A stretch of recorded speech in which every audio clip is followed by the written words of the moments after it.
Hello po, magandang araw sa inyong lahat. Tara samahan niyo ako bisitahin itong Sacred Heart Church. It is located at Griffith, New South Wales, a provincial or regional area here in Australia. So every October, they gather a living Holy Rosary. Ayan, ginawa nilang malalaking balloon ng shape of the Holy Rosary.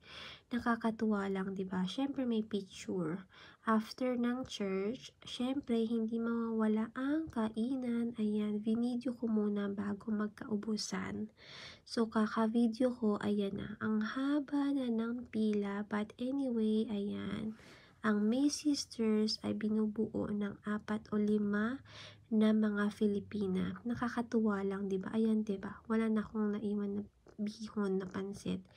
Anyway, kung saan-saan po sila galing, ayan, nag-gather po talaga sila to visit this Holy Rosary. Ganun ka-devoted ang mga iba-ibang tao.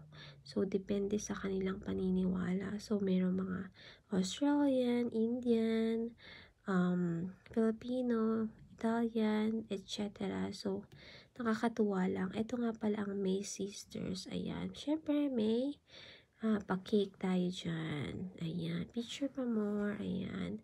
So, everyone that's pray together, stays together. Ayan. Hindi ko nga napigilan bumalik at magpasalamat kay Mama Mary. So, thank you all for watching. God bless.